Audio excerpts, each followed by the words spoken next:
Hi dear friends, welcome to Village Teaching Vaati. நல்ல மனிதநேயத்தை வளர்த்து நல்ல சமுதாயத்தை உருவாக்குவோம். ஹாய் ஃப்ரெண்ட்ஸ், பெல் நிறுவனம் வந்து பார்த்தீங்கன்னா வேலைவாய்ப்பு வந்து அறிவிச்சிருக்காங்க. லொக்கேஷன் வந்து பார்த்தீங்கன்னா ஆந்திர பிரதேஷ். ஓகேங்களா? ஸோ என்னென்ன வேகன்சின்னு பார்ப்போம். ஃபஸ்ட்டு வந்து project engineer electronics 1 8 vacancy, project engineer mechanical 1 12 vacancy. சரிங்களா? அப்பர் ஏஜ் லிமிட் பார்த்தீங்கன்னா யூஆர் இடபிள்யூஸ்க்கு வந்து 32 வயசு, ஓபிசிக்கு 35 வயசு, எஸ்சி எஸ்டிக்கு 37 வயசுன்னு சொல்லியிருக்காங்க. அதுக்கப்புறம் மினிமம் 2 இயர்ஸ் வந்து எக்ஸ்பீரியன்ஸ் கேட்குறாங்க, ரெலவெண்ட் இண்டஸ்ட்ரி எக்ஸ்பீரியன்ஸ். ஓகேங்களா? அதுக்கப்புறம் ரிசர்வேஷன் இந்த 20 வேகன்சி வந்து பார்த்தீங்கன்னா யூஆருக்கு 8, இடபிள்யூஸ்க்கு 2, ஓபிசிக்கு 5, எஸ்சிக்கு 3, எஸ்டிக்கு 2 சொல்லிட்டு பிரித்து கொடுத்துருக்காங்க. நோட் பண்ணிக்கோங்க. அப்புறம் சேலரி வந்து பார்த்தீங்கன்னா உங்களுக்கு 40,000 ரூபாய் இருக்கும். முக்கியமான விஷயம், இது வந்து ஒரு டெம்பரரி பேசிஸ் தான், அதையுமே நோட் பண்ணிக்கோங்க. சரிங்களா? அதுக்கப்புறம் எஜுகேஷன் குவாலிஃபிகேஷன் பார்த்தீங்கன்னா ப்ராஜெக்ட் இன்ஜினியர் எலக்ட்ரானிக்ஸ் இந்த போஸ்ட்டுக்கு வந்து நீங்கள் பிஇ பிடெக் பிஎஸ்சி இன்ஜினியரிங் வந்து படிச்சிருக்கணும் ஃபுல் டைமில். ஓகேங்களா? அதுக்கு என்னென்ன டிசிப்ளின் வந்து ஓகேன்னு பார்த்தீங்கன்னா electronics, electronics and communication, electronics and telecommunication, communication, telecommunication இந்த ஃபீல்ட்லாம் படிச்சிருந்தீங்கன்னா நீங்கள் வந்து அப்ளை பண்ணலாம் அப்படின்னு சொல்லியிருக்காங்க. அதுக்கப்புறம் மெக்கானிக்கல் வந்து பார்த்தீங்கன்னா அதுக்கு வந்து நீங்கள் BE BTech BSc engineering 4 years course வந்து பார்த்தீங்கன்னா மெக்கானிக்கல் மட்டும்தான் படிச்சிருக்கணும் அப்படின்னு சொல்லியிருக்காங்க. இது ப்ராஜெக்ட் இன்ஜினியர் மெக்கானிக்கல் 1க்கு. ஓகேங்களா? ஸோ இதுதான் வந்து கல்வி தகுதி. அதுக்கு பிறகு டென்யூர் ஆஃப் என்கேஜ்மெண்ட். ஓகேங்களா? உங்களுக்கு வந்து இனிஷியலாக வந்து 3 இயர்ஸ் வந்து ஒர்க் இருக்கிற மாதிரி இருக்கும். அதுக்கப்புறம் தேவையை பொறுத்து வந்து பார்த்தீங்கன்னா உங்கள் தேவையை அவங்க தேவையை பொறுத்து, அப்புறம் பர்ஃபார்மன்ஸ் பொறுத்து 1 வருஷம் வந்து எக்ஸ்டெண்ட் பண்ணலாம் அப்படின்னு சொல்லியிருக்காங்க. ஓகேங்களா? அதுக்கப்புறம் உங்களுக்கு பே ஸ்கேல் வந்து பார்த்தீங்கன்னா இனிஷியலாக 40,000 ரூபாய் இருக்கும். அதாவது ஃபஸ்ட் இயருக்கு 40,000, செகண்ட் இயருக்கு 45,000, அப்புறம் தேர்ட் இயருக்கு வந்து 50,000, அதுக்கப்புறம் ஃபைனல் இயர் ஃபோர்த் இயருக்கு வந்து பார்த்தீங்கன்னா 55,000 சொல்லியிருக்காங்க. சரிங்களா? கரெக்டாக நோட் பண்ணிக்கோங்க.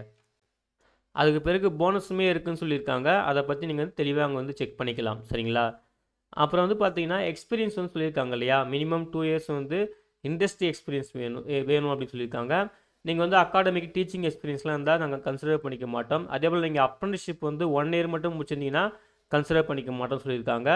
எக்ஸ்பீரியன்ஸ் வந்து எதெல்லாம் இருந்தால் நாங்கள் கன்சிடர் பண்ணிப்போம், எதெல்லாம் இருந்தால் எங்களுக்கு வந்து கரெக்டாக இருக்கும் அப்படின்னு சொல்லிட்டு இங்கே கேட்டிருக்காங்க. ஓகேங்களா?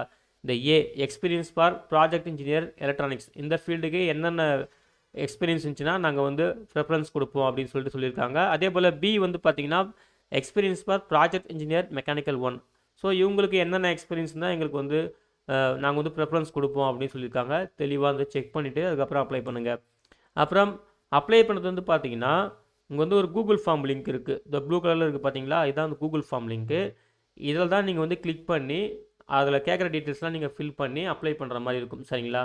லிங்க் வந்து 28 நவம்பர் 2024 ஓப்பன் ஆயிடுச்சு. லாஸ்ட் டேட் வந்து பார்த்தீங்கன்னா 12 டிசம்பர் 2024 ஈவினிங் 4 ஓ கிளாக்கோட முடியுது. ஓகேங்களா? ஸோ அது அப்ளை பண்ணுறதுக்கான ப்ரொசீஜருமே ஸ்டெப் பை ஸ்டெப் கொடுத்துருக்காங்க. ஓகேங்களா? கரெக்டான ஸ்டெப்லாம் ஃபாலோ பண்ணிக்கங்க. அந்த கூகுள் ஃபார்ம் லிங்கை ஓப்பன் பண்ணிவிட்டு நீங்கள் அங்கே கேட்குற டீட்டெயில்ஸ்லாம் வந்து கரெக்டாக ஃபில் பண்ணிவிட்டு கடைசியாக என்ன பண்ணணும், அதை வந்து பிரிண்ட் அவுட் இருக்கணும். சரிங்களா? பிரிண்ட் அவுட் எடுத்துகிட்டு நீங்கள் என்ன பண்ணணும்னா டைரெக்டாக வந்து வாக்கிங். ஓகேங்களா? வாக்கிங் பண்ணணும். அதாவது அங்கே போகணும், நேரடியாக வந்து அங்கே போகணும். ஓகேங்களா? அதாவது எப்போ அப்படின்னு பார்த்தீங்கன்னா 14 டிசம்பர் 2024 அன்றைக்கி நீங்கள் நேரடியாக இந்த அட்ரஸ்க்கு வந்து நீங்கள் போகணும். வாக்கின் அப்படின்னு சொல்லியிருக்காங்க பாருங்கள். சரிங்களா? ஃபஸ்ட்டு இந்த கூகுள் ஃபார்ம் ஃபில் பண்ணிவிட்டு பிரிண்ட் அவுட் எடுத்துகிட்டு அந்த பிரிண்ட் அவுட்டோட உங்கள் ஒரிஜினல் சர்டிஃபிகேட்டு அப்புறம் ஜெராக்ஸ் செட்டு. ஓகேங்களா? ஸோ இந்த 14 டிசம்பர் 2024 அன்றைக்கி நீங்கள் நேரடியாக இந்த லொக்கேஷன்ஸ்க்கு போகணும். இந்த அட்ரஸ் கொடுத்துருக்காங்க பாருங்கள். சரிங்களா? நீங்கள் ப்ராஜெக்ட் இன்ஜினியர் எலக்ட்ரானிக்ஸ் போஸ்ட்டுக்கு அப்ளை பண்ணிங்கன்னா மார்னிங் 9:30 AM ரிப்போர்ட் பண்ணியிருக்கணும். நீங்கள் project engineer mechanical posting apply பண்ணிங்கன்னா 11:30 AM நீங்கள் ரிப்போர்ட் பண்ணணும் இந்த அட்ரஸ்க்கு. சரிங்களா? நோட் பண்ணிக்கோங்க. அதுக்கப்புறம் ரிட்டன் டெஸ்ட் இருக்குது. அந்த ரிட்டன் டெஸ்ட்டு தான் உங்களை நேராக வர சொல்லியிருக்காங்க. ரிட்டன் டெஸ்ட் வந்து பார்த்தீங்கன்னா 85 மார்க் இருக்குதுன்னு சொல்லியிருக்காங்க. நெகட்டிவ் மார்க் இருக்குது. ஒரு கொஸ்டின் ராங் ஆன்சர் பண்ணிங்கன்னா 0.25 மார்க் நெகட்டிவ் பண்ணுவாங்க. 90 மினிட்ஸ் வந்து எக்ஸாம் டைம் சொல்லியிருக்காங்க. ஸோ அதை வந்து பார்த்துக்குங்க. ஓகேங்களா? அப்புறம் இன்டர்வியூ இருக்கும். ஸோ ரிட்டன் டெஸ்ட்டு, இன்டர்வியூ இதை வந்து பேஸ் பண்ணி தான் உங்களை செலக்ட் பண்ணுவோம் அப்படின்னு சொல்லியிருக்காங்க. நீங்கள் வந்து நேரடியாக அங்கே வந்து போகிறீங்க பார்த்தீங்களா ரிட்டன் டெஸ்ட்டுக்கு, அப்போ வந்து நீங்கள் என்னென்ன டாக்குமெண்ட்லாம் கொண்டு வரணும், அதை என்னென்ன ஜெராக்ஸ் கொண்டு வரணும். சரிங்களா? ஒரிஜினல் ப்ளஸ் ஜெராக்ஸ் அந்த லிஸ்ட்டு கொடுத்துருக்காங்க. அந்த லிஸ்ட்டு தெளிவாக செக் பண்ணிக்கோங்க. ஓகேங்களா? அதுக்கப்புறம் அப்ளிகேஷன் ஃபீஸ் சொல்லியிருக்காங்க. 472 ரூபா பே பண்ணுற மாதிரி இருக்கும். அதாவது பிடபிள்யூடி எஸ்சி எஸ்டி கேட்டகரிக்கு மட்டும் ஃபீஸ் கிடையாது. இவங்களை தவிர்த்து மற்ற எல்லாரும் 472 ரூபா பே பண்ணணும். அது எப்படி பே பண்ணணும்னு சொல்லிட்டு அதுக்கான ஸ்டெப் பை ஸ்டெப் ப்ரொசீஜர் கொடுத்துருக்காங்க. அந்த ப்ரொசீஜர் கொடுத்து ஃபாலோ பண்ணி நீங்கள் வந்து ஃபீஸ் வந்து பே பண்ணிக்கங்க, சரிங்களா? அதுக்கப்புறம் ஜென்ரல் கண்டிஷன் கொடுத்துருக்காங்க. இதுக்கு இந்தியன் சிட்டிசன்ஸ் வந்து யார் வேணாலும் அப்ளை பண்ணலாம். கேண்டிடேட் வந்து பார்த்தீங்கன்னா ஏதாவது ஒரு போஸ்ட்டுக்கு மட்டும் தான் அப்ளை பண்ணணும்னு சொல்லியிருக்காங்க. அப்ளை பண்ணும்போது கரெக்டாக வேலிட் இமெயில் ஐடி கொடுத்து அப்ளை பண்ணுங்க அப்படின்னு சொல்லியிருக்காங்க. அப்போ தான் கம்யூனிகேட் பண்ணுறதுக்கு வந்து ஈஸியாக இருக்கும். அதே போல் நீங்கள் அப்ளை பண்ணும்போது உங்கள் கேட்டகரியை கரெக்டாக வந்து கொடுத்துக்குங்க. கம்யூனிட்டி கேட்டகரி வந்து ஒன்ஸ் நீங்கள் கொடுத்துட்டிங்கன்னா அப்புறம் சேஞ்ச் பண்ண முடியாது அப்படின்னு சொல்லியிருக்காங்க. அதே போல் பார்த்தீங்கன்னா ஹெல்ப் டெஸ்க் நம்பர் கொடுத்துருக்காங்க. உங்களுக்கு ஏதாவது அப்ளிகேஷன் ஏதாவது டவுட் இருந்ததுன்னா இந்த மொபைல் நம்பருக்கோ இல்லை மெயில் ஐடிக்கோ நீங்கள் வந்து காண்டாக்ட் பண்ணலாம் அப்படின்னு சொல்லியிருக்காங்க, சரிங்களா?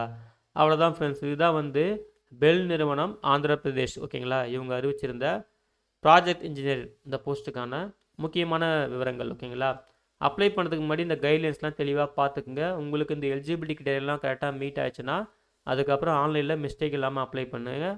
அப்புறம் நீங்கள் அந்த வாக்கின் போடுற மாதிரி இருக்கும். அதுக்கு டேட் வந்து பார்த்தீங்கன்னா 14 டிசம்பர் 2024. லாஸ்ட் டேட் வந்து பார்த்தீங்கன்னா அப்ளை பண்ணுறதுக்கு 12 டிசம்பர் 2024, சரிங்களா? ஓகே ஃப்ரெண்ட்ஸ், இந்த வீடியோ பிடிச்சிருந்தா மறக்காமல் லைக் பண்ணுங்கள். மறக்காமல் உங்கள் ஃப்ரெண்ட்ஸுக்கும் ஷேர் பண்ணுங்கள். அட்லீஸ்ட் ஏதாவது ஒருத்தருக்காவது யூஸ்ஃபுல்லாக இருக்கும். அப்ளை பண்ணுற எல்லாருக்கும் wish you all the best. Thank you.